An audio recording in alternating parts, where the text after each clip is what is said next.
Assalamualaikum warahmatullahi wabarakatuh. Apa kabar anak-anak? Semoga semua sehat dan selalu dalam lindungan Allah Subhanahu wa Ta'ala. Hari ini bertemu dengan Bu Juliana, guru pendidikan agama Islam dan budi pekerti. Sebelum belajar, jangan lupa berdoa. Semoga ilmu yang didapat akan menjadi berkah dan bermanfaat. Kita mulai berdoa ya. Bismillahirrahmanirrahim. Rabbi zidni ilma warzuqni fahma. Ya Allah, tambahkanlah ilmu kepadaku dan berikanlah aku pemahaman. Amin. Nah, hari ini materi pembelajaran yang pertama adalah Nabi Muhammad SAW, panutanku.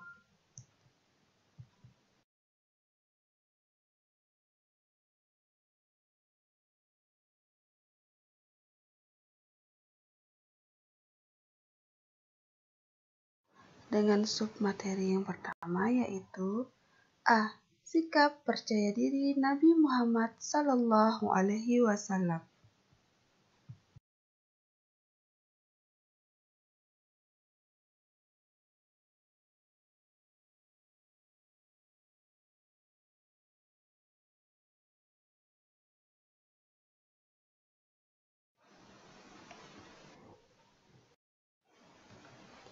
Nabi Muhammad SAW diutus oleh Allah Subhanahu wa Ta'ala untuk menyempurnakan akhlak manusia. Nah, kita pelajari terlebih dahulu profil Nabi Muhammad SAW. Nabi Muhammad SAW lahir di kota Mekah, yaitu pada tanggal 12 Rabiul Awal tahun Gajah, di mana pada saat kelahiran Nabi Muhammad SAW terjadi sebuah peristiwa penting, yaitu di mana pasukan tentara bergajah yang dipimpin oleh Abraha ingin menghancurkan Ka'bah yang berada di kota Mekah. Tapi Allah Subhanahu wa Ta'ala tidak tinggal diam. Allah Subhanahu wa Ta'ala mengirim burung ababil yang membawa batu panas yang berada di kaki-kaki burung ababil. Kemudian burung-burung tersebut melemparkan batu panas tersebut kepada tentara Abraha, tentara yang menggunakan gajah. Apa yang terjadi? Nah, tentara-tentara tersebut mati karena batu-batu panas yang dilemparkan oleh burung ababil. Dan alhamdulillah, Mekah, Ka'bah terselamat dari penyerangan pasukan bergajah. Karena apa? Karena dilindungi oleh Allah Subhanahu wa Ta'ala. Nah, ayah Nabi Muhammad bernama Abdullah, ibunya bernama Siti Aminah, sedangkan kakeknya bernama Abdul Muthalib, dan paman Nabi Muhammad SAW bernama Abu Talib. Nabi Muhammad SAW sudah menjadi yatim piatu sejak berumur 6 tahun. Meskipun yatim piatu, Nabi tetap percaya diri. Sejak berumur 6 tahun, Nabi Muhammad SAW diasuh oleh kakeknya yang bernama Abdul Muthalib. Sehingga 2 tahun kemudian, kakek Nabi meninggal. Dan Nabi Muhammad diasuh oleh pamannya yang bernama Abu Talib. Dan pada saat itu, Nabi Muhammad berumur 8 tahun. Nah, paman Nabi Muhammad, Abu Talib, bukanlah orang kaya, sehingga Muhammad cilik harus mengikuti pamannya untuk menggembala domba. Hingga dewasa, Nabi Muhammad juga ikut pamannya berdagang. Sikap percaya diri Nabi Muhammad SAW terlihat ketika ia berdakwah dari awal masa kenabiannya di kota Mekah hingga periode Madinah.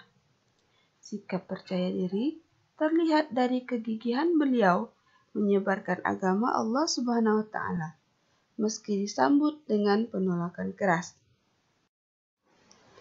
Kegigihan Nabi Muhammad adalah wujud nyata sikap percaya diri atas kemampuan yang telah diberikan Allah Subhanahu wa Ta'ala kepadanya. Kegigihan ini juga lahir atas keyakinan penuh beliau atas janji Allah Subhanahu wa Ta'ala tentang kemenangan Islam. Oleh sebab itu, meski dihadapkan pada hambatan, bahkan ancaman atas nyawa, namun Nabi Muhammad tetap bersiteguh dalam dakwah, menyeru manusia pada jalan Allah. Nabi Muhammad SAW berpesan kepada kita agar hari ini harus lebih baik daripada hari kemarin. Hari esok harus lebih baik daripada hari ini. Dengan iman yang kuat, Nabi Muhammad SAW selalu percaya diri dalam melakukan dakwahnya. Dengan iman yang kuat, Nabi Muhammad SAW selalu yakin pada kemampuan dirinya dalam melakukan tugas-tugasnya sebagai utusan Allah Subhanahu wa Ta'ala. Nah, sekarang sikap yang harus kita tanamkan pada diri sendiri, yaitu aku harus yakin dan percaya pada kemampuan diriku sendiri. Ya, sikap percaya diri harus kita tanamkan dalam diri kita masing-masing. Nah, sekarang Ibu akan memberi tugas kepada anak-anak. Yang pertama yaitu amati gambar yang ada berikut ini. Lalu, kamu ceritakan apa yang akan kamu lakukan jika guru menyuruh menerangkan sebuah gambar. Tugas yang kedua yaitu ayo berlatih. Soalan yang pertama, Nabi Muhammad SAW diutus Allah Subhanahu wa Ta'ala untuk. Yang kedua, Nabi Muhammad SAW selalu dalam dakwahnya. Ketiga, orang yang percaya diri selalu Keempat, Nabi Muhammad SAW selalu pada kemampuannya. Dan yang kelima, orang yang selalu memegang teguh pendirian dan tidak ragu-ragu. Dan untuk mengakhiri pertemuan hari ini, Ibu akan memberikan dan mengingatkan tugas yang telah Ibu berikan dalam video ini. Hasilnya bisa anak-anak kirim melalui link yang akan Ibu berikan nanti. Sekian dulu perjumpaan kita pada hari ini. Terima kasih atas perhatiannya. Assalamualaikum warahmatullahi wabarakatuh.